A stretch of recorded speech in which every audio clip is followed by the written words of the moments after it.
All right, let's start off things with Brewers Phillies. Phillies favored at home, -125. Freddie Peralta going against Ranger Suarez. The Phillies 5-8 this season, but coming off a series against the Rockies in which the bats finally warmed up. But you would think that's the case when you're going to the Mile High City and you're playing in elevation. Yeah, you got to hit some home runs there. And then looking at the Brewers, Freddie Peralta has had a bit of a rocky start this year. 0-1 with 11.57 ERA, coming off a terrible start against the Cardinals. Jenks, initial thoughts on Brewers Phillies? I looked at this game. I think I'm going to take the over here with the total set at 8. You mentioned Freddie Peralta. He is a great pitcher, but in 4 career starts against Philly, he has an ERA near 6. Those Phillies bats came alive in Colorado. Yes, I understand it's at Coors Field, but with the additions of Schwarber and Castellanos and how good that lineup is, I think they can maybe rough up Peralta a little bit. And even if Ranger Suarez pitches well, he's going to give way to one of the worst bullpens in Major League Baseball. So I'm going to go over 8 runs. That's -105 at BetMGM. Yeah, I like that. And I think maybe we're overreacting a tad to Freddie Peralta's start to the season because if you remember, he was probably one of the best number 3 starters in all of baseball last year. And I will say he's still getting some strikeouts. And do not let 2 starts fool you when it comes to, the start of the season, because it takes a while. Baseball is a long form sport. And he just didn't have good numbers against the Cardinals. If you look at his career against St. Louis, he's given up 7 home runs and has a 5.68 ERA. So he just doesn't match up well against that lineup. But you talk about his numbers against the Phillies as well. And we talk about this lineup that has a little bit more confidence. I think the over is the right play. I think maybe people are a touch overreacting to his first 2 starts, and maybe it's worth a shot taking the Brewers +105, but I don't trust the Brewers bats. They're still a lineup that has trouble scoring. So that would be the sabotage factor if you're taking the over. That's you would think that those bats are going to come alive, but Christian Yelich is off to a rough start. They need him to start producing. So maybe they do, but ultimately, I just don't trust the Phillies bullpen, and I need to see Peralta settle in before I'm willing to go the under. So I think the over is the right play here.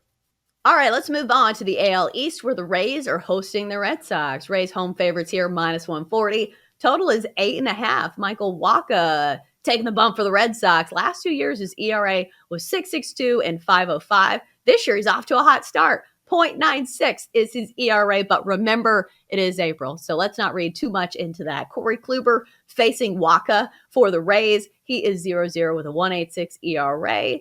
I was a little surprised to see the Rays this heavy of favorites. I know it's not, a ton of juice at -140, but still, this Rays team has been a touch underwhelming this year. They lost some games to the Orioles, if I'm not mistaken.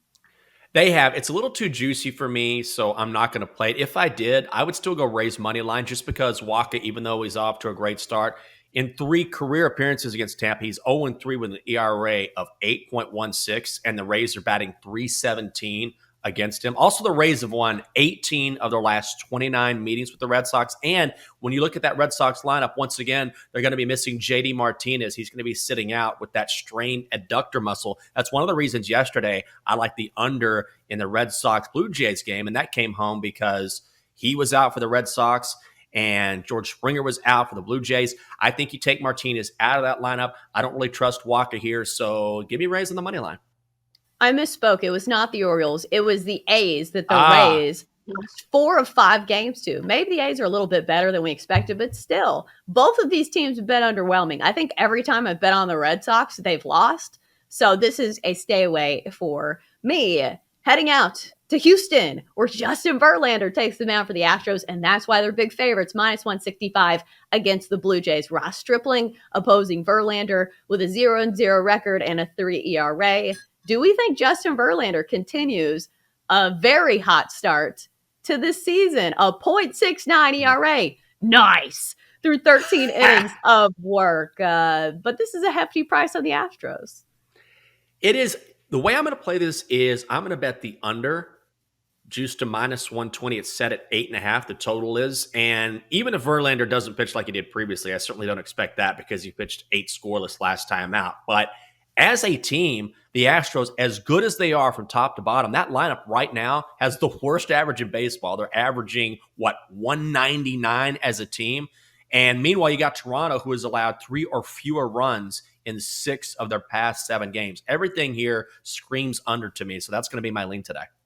Yeah, I like the under in this one as well, just because Verlander gives you the chance to go deep in games. Even though he's coming off an injury, he's pitching so effectively and efficiently that I wouldn't be surprised if we see him go 7 here. The problem with Justin Verlander over the years is that the Astros have not given him a ton of run support. We've already seen it this year. He's only 1-1 despite having an ERA under 1. So I'm not ready to lay that kind of juice with the Astros, especially when they don't give him run support, which has been the case over the past, couple of years when he has pitched. So I think the under is the play. And like you said, this lineup for the Astros has been struggling, even against an Angels bullpen that is not very good on paper. They scored a total of 2 runs in their last 2 games. So I think the under is the play for me as well. And then finally and quickly, let's do Dodgers Padres. Julio Urias, who I think had the most wins in baseball last year, going for the Dodgers on the road against Nick Martinez and the Padres.